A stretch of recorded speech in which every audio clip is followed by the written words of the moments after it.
New ইয়র্কের মতো বড় শহরের তুলনায় কানাডার বর্তমান অবস্থা অনেকটা ভিন্ন।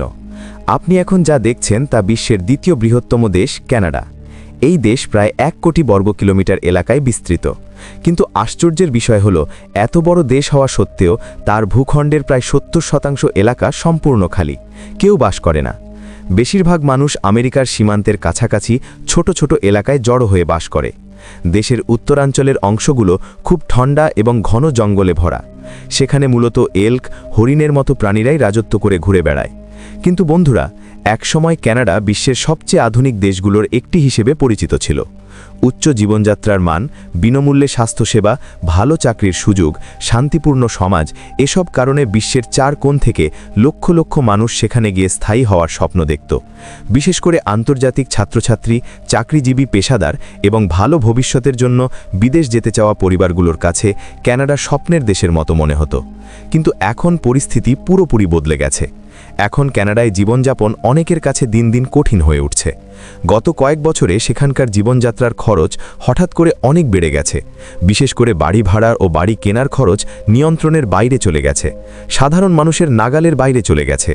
বড় শহরগুলোতে একটা ছোট অ্যাপার্টমেন্টের ভাড়াও কমপক্ষে $2500 থেকে শুরু হয়। বিশেষ করে টরন্টো, ভ্যানকুভার, মন্ট্রিয়ালের মতো শহরগুলোতে অবস্থা আরও খারাপ।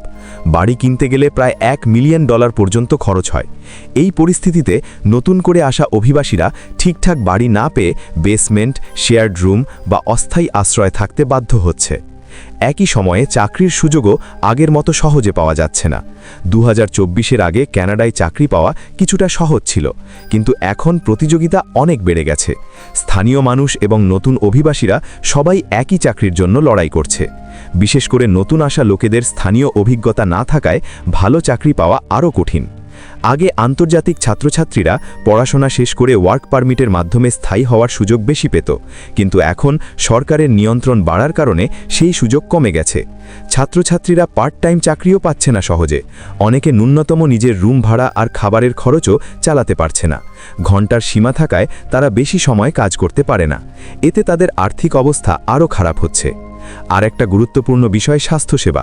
কানাডায় হেলথ কেয়ার বিনামূল্যে পাওয়া যায় বলা হলেও এখন সেই সেবা পাওয়া অনেকের কাছে কঠিন। একটা ডাক্তারের অ্যাপয়েন্টমেন্টের জন্য কয়েক মাস অপেক্ষা করতে হয়। জরুরি অবস্থাতেও চিকিৎসা সময় মতো না পাওয়ায় মানুষ প্রাইভেট ক্লিনিকে যেতে বাধ্য হচ্ছে, কিন্তু সেখানে খরচ অনেক বেশি। একই সঙ্গে দৈনন্দিন জিনিসপত্রের দামও অনেক বেড়েছে। গত কয়েক বছরে গ্রোসারি বিল 30 থেকে 40% পর্যন্ত বেড়েছে। যে জিনিস আগে $100 আসত, এখন $150 থেকে $200 লাগে।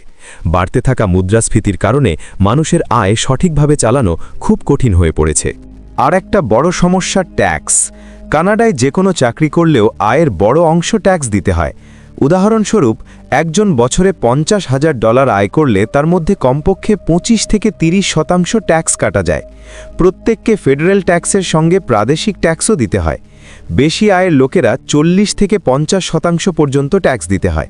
এছাড়া জিনিস কেনার সময় 5% জিএসটি বা কিছু প্রদেশে 13 থেকে 15% এইচএসটি দিতে হয়। অর্থাৎ $100 জিনিস কিনলে শেষে $113 থেকে $115 হয়ে যায়।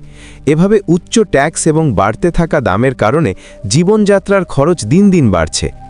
এসব সমস্যা মিলে এখন কানাডায় মধ্যবিত্ত মানুষদের জীবন চালানো খুব কঠিন হয়ে পড়েছে। একসময় একটা পরিবার সহজেই বাড়ি কিনে স্থায়ী হতে পারত, কিন্তু এখন অনেকে শুধু ভাড়া জীবনে সীমাবদ্ধ। বেতন তেমন বাড়েনি, কিন্তু খরচ ক্রমাগত বাড়ছে। উদাহরণস্বরূপ, একজন মধ্যবিত্ত কর্মচারী মাসভর কাজ করেও তার আয় $2400 থেকে $3000 মধ্যে থাকে, আর একটা ছোট অ্যাপার্টমেন্টের ভাড়া $2500 থেকে $3500। অর্থাৎ তাদের আয় ভাড়া দেওয়ার জন্য যথেষ্ট নয়। এতে অনেকে খরচ কমাতে শেয়ার্ড রুম বা ছোট জায়গায় থাকতে বাধ্য হচ্ছে। এই পরিস্থিতির কারণে কিছু অভিবাসী নিজের দেশে ফিরে যাওয়ার কথা ভাবছে, কারণ কানাডায় স্থায়ী হতে হলে ভালো আয়, স্থির চাকরি এবং আর্থিকভাবে শক্ত পরিকল্পনা দরকার। না হলে প্রথম কয়েক বছর খুব কষ্টের হবে। তাই আপনি যদি কানাডায় যাওয়ার বা সেখানে স্থায়ী হওয়ার কথা ভাবেন, তাহলে সেখানকার খরচ, ট্যাক্স, চাকরির সুযোগ এবং জীবনযাত্রার অবস্থা সম্পূর্ণ জেনে নিয়ে সিদ্ধান্ত নেওয়া খুব জরুরি।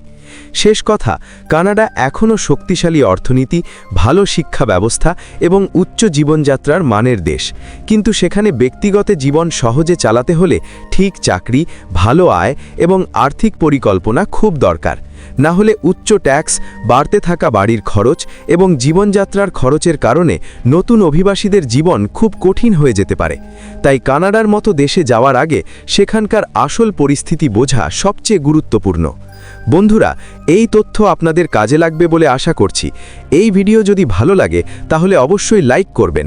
এরকম আরও আকর্ষণীয় এবং তথ্যবহুল ভিডিও দেখতে আমাদের চ্যানেল সাবস্ক্রাইব করুন এবং পাশের বেল আইকন অ্যাক্টিভেট করে দিন। তাহলে নতুন ভিডিও আসার সঙ্গে সঙ্গে আপনি দেখতে পাবেন। থ্যাংক ইউ বন্ধুরা, থ্যাংক ইউ ফর ওয়াচিং।